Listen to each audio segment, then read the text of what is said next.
4 pelaku pemerkosaan terhadap gadis di bawah umur di Cisayong, Kabupaten Tasikmalaya diringkus Unit Perlindungan Perempuan dan Anak PPA, Satreskrim Polres Tasikmalaya Kota. Korban diketahui berinisial YA berusia 17 tahun masih berstatus pelajar. Korban diperkosa 4 orang di salah satu rumah pelaku di Kampung Pangkalan, Desa Sukajadi, Kecamatan Cisayong, Kabupaten Tasikmalaya. Kapolres Tasikmalaya Kota AKBP Azari Kurniawan mengatakan, kasus tersebut terjadi sekitar bulan September tahun 2021. Saat itu, 3 pelaku yakni MF, 18 tahun, RE, 18 tahun, dan RY, 18 tahun, melakukan persetubuhan terhadap korban YA, 17 tahun, secara bergiliran. Korban sebelumnya telah dicekoki miras jenis arak Bali, ungkap Kapolres saat press conference kasus tersebut di Mapolresta Tasikmalaya, Senin, tanggal 18 April tahun 2022, siang. Selang beberapa hari kemudian, lanjut Kapolres, tersangka MF menyetubuhi kembali korban di rumahnya.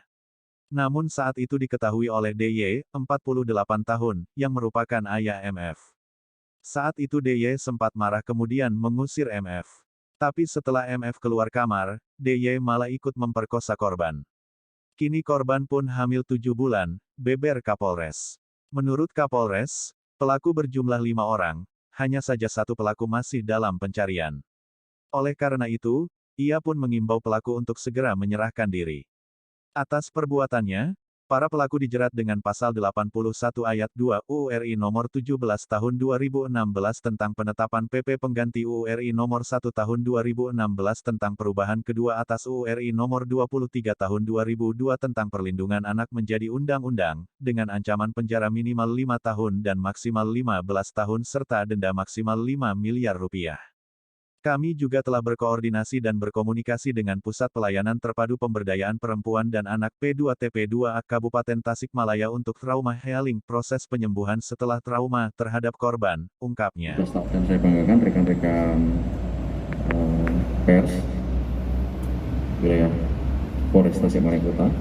Pada kesempatan siang hari ini, kami dari Polres Tasikmalaya Kota, khususnya Satreskrim Polres Tasikmalaya Kota, mengadakan press conference terkait dugaan tidak pidana persetubuhan terhadap anak di bawah umur. Sebagaimana laporan polisi nomor LPB 70 3 Romawi 2022 Polres Tasikmalaya Kota tanggal 28 Maret tahun 2022.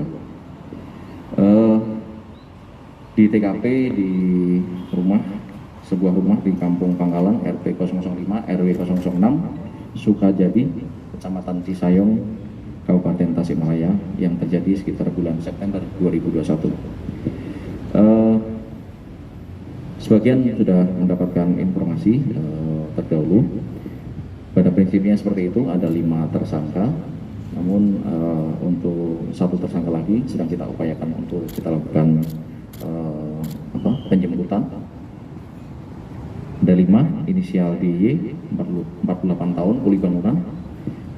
Kemudian inisial MF, 18 tahun, inisial RE, 18 tahun, inisial RY, 18 tahun, dan inisial MF juga 18 tahun.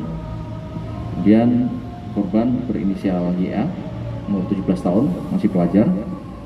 Kemudian saksi-saksi ada beberapa orang. Kemudian barang bukti ada 1 potong kemeja batik sekolah dan 1 potong rok seragam warna abu-abu. Uraian singkat kejadiannya bahwa sekitar bulan September 2021 telah terjadi persetubuhan yang diawali dengan pemberian minuman keras jenis arak Bali dari para pelaku ini. Ada 4 pelaku ya, yang kesemuanya adalah rekan dari korban, diberi minum arak Bali. Setelah itu kemudian dilakukan persetubuhan secara bergilir pada para korban. Berselang beberapa hari kemudian dilakukan lagi kepada si korban oleh salah satu pelaku, ya, yaitu MF di rumahnya pelaku MF. Kemudian diketahui oleh bapak kandung si pelaku MF kemudian sempat si MF-nya dimarahi, kemudian diusir. Namun setelah si MF atau anaknya ini diusir oleh si bapaknya, kemudian si bapaknya atas nama DY ini juga melakukan persetubuhan atau pemerkosaan kepada korban.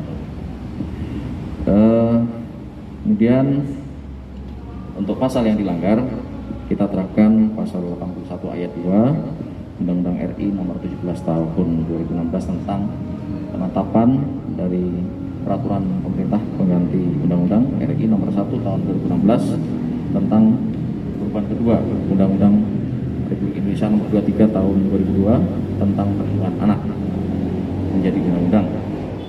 Ancaman hukumannya minimal 5 tahun penjara.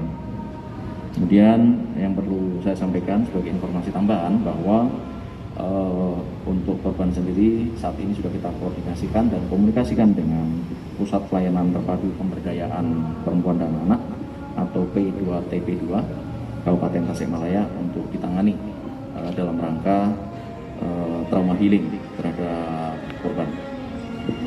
Kemudian itu yang mungkin bisa saya sampaikan. Ada pertanyaan dari rekan-rekan?